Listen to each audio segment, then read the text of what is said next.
श्री गणेशाय नमः. श्री स्वामी समर्थ. सुप्रभातम. नमस्कार. सिया ऑफिशियलवर आपले सुस्वागतम. योगेशं सच्चिदानंदं वासुदेवं व्रजप्रियं धर्मसंस्थापकं वीरं कृष्णं वंदे जगद्गुरुं. आज आपण महाभारतातल्या पहिल्या खंडातल्या आदिपर्वातले शांतनोपाख्यान पर्व पुढे वाचूया. आज आपण भीमाला मारण्यासाठी दुर्योधनाचे कारस्थान ही कथा वाचायला सुरुवात करूया. वैशंपायन पुढे सांगू लागले. नंतर कुंतीने, धृतराष्ट्राने, भीष्माने आणि सर्व बांधवांनी पांडूचे श्राद्ध केले.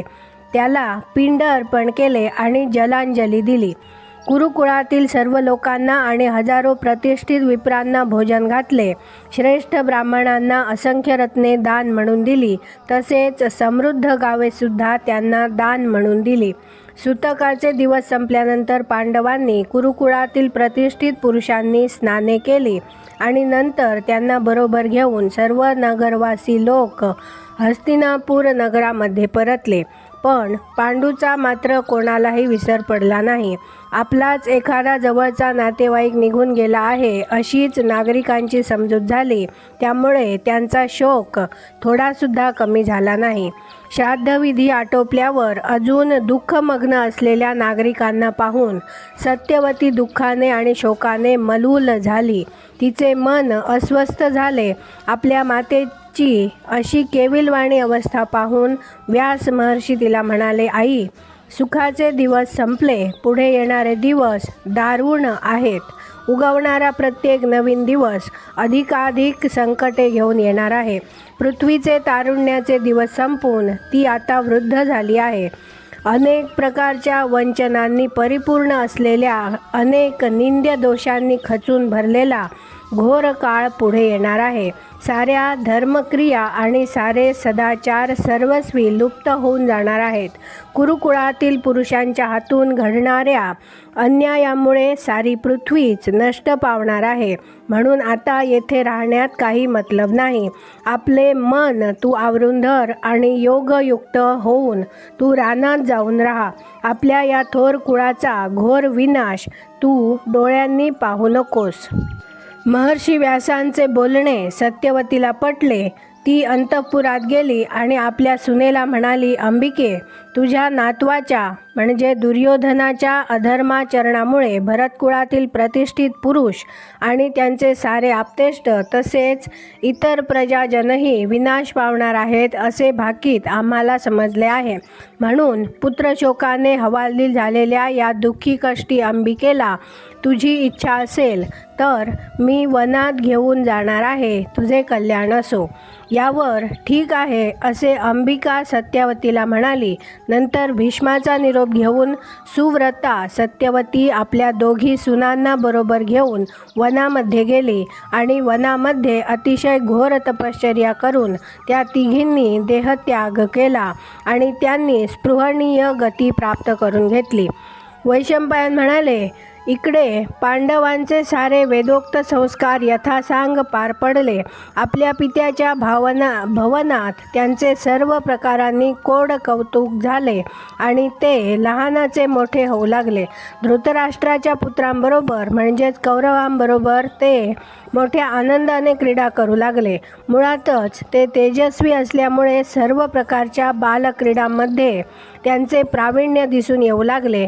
धावण्यामध्ये एखादी वस्तू घेऊन सर्वात अगोदर परत येण्याच्या खेळात, जेवण्यामध्ये, धुळवड खेळण्यात भीमसेन धृतराष्ट्राच्या पुत्रांचा सर्व बाजूंनी बिमोड करीत असे. कौरव मोठ्या आनंदाने खेळण्यात गुंतले असता भीम बाजूला दडून बसत असे आणि त्यांच्यापैकी एखाद्याला धरून आणून त्याचे डोके तो घट्ट पकडून ठेवत असे आणि पांडवांच्या बरोबर त्याला झुंजावयास लावत असे. धृतराष्ट्राचे पुत्र काही थोडे थोडके नव्हते. चांगले 101 होते आणि सारे दणकट होते. पण त्या सर्वांना एकटा भीमसेन अगदी सहज लोळवत असे. त्यांचे केस धरून त्यांच्या पाठीत तो जोराने दणके घालीत असे आणि त्यांच्या ओरडण्याकडे लक्ष न देता तो त्यांना जमिनीवरून फरफटत ओढून नेत असे. या प्रकारात त्याचे त्यांचे गुडघे फुटत आणि त्यांच्या डोक्यांना आणि खांद्यांना खरचटत असे. पाण्यामध्ये पोहत असता 10 मुलांना भीम आपल्या हातांच्या विळख्यात घट्ट पकडीत असे. त्यांना धरून तो पाण्यात बुडी मारत असे आणि जीव जातो की राहतो अशी त्यांची अवस्था झाल्यावरच तो त्यांना सोडून देत असे. कौरव झाडावर चढून फळे तोडू लागले म्हणजे पायाचा नेट लावून भीम ते झाड गदा हलवीत असे. भीमाच्या पादप्रहाराने ती झाडे गदा हलू लागली म्हणजे झाडांवरची फळे बदा खाली पडत असत आणि त्यांच्या मागोमाग ते राजकुमारही दणकन खाली आपटत असत व त्यांची अगदी त्रेधा उडत असे. मल्लयुद्ध असो, भरदौड असो, अगर तालीमबाजी असो, भीमसेनाशी कौरवांनी कितीही स्पर्धा केली तरी ते त्याच्यावर कधीही मात करू शकत नसत. अशा प्रकारे धृतराष्ट्रांच्या पुत्रांची नित्य स्पर्धा करणाऱ्या भीमसेनाविषयी कौरवांच्या मनात फार मोठी अढी बसली हे खरे, पण हा सारा प्रकार केवळ पोरपणामुळे झाला. हा वेळ पावेतो तरी कौरवांच्या मनात पांडवांविषयी द्रोहबुद्धी नव्हती. पण भीमसेनाचे बळ मात्र दिवसेंदिवस अधिकाधिक वाढत चालले आहे असे दिसताच दुर्योधन मात्र आपला दुष्टपणा दाखवू लागला. तो मुळातच धार्मिक वृत्तीचा नव्हता.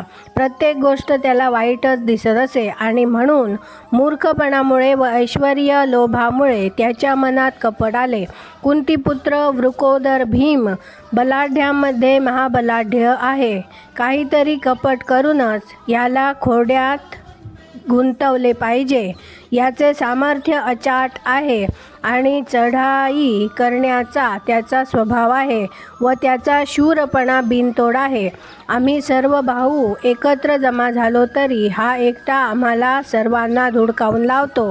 तेव्हा तरी हा नगराबाहेरच्या बागेमध्ये झोपला असता त्याला उचलून गंगेत फेकून द्यावा आणि त्याला त्याचा थोरला भाऊ जो युधिष्ठिर त्याच्या मुसक्या बांधाव्या, म्हणजे मग मला बिनघोर पृथ्वीचे राज्य करता येईल. असा दुष्ट विचार पापी दुर्योधनाच्या मनात प्रबळ झाला आणि तेथून पुढे भीमाला तावडीत पकडण्याची तो नित्य संधी शोधू लागला. यानंतर काही दिवसांनी दुर्योधनाने जलक्रीडा करण्याचा मनसुबा रचला.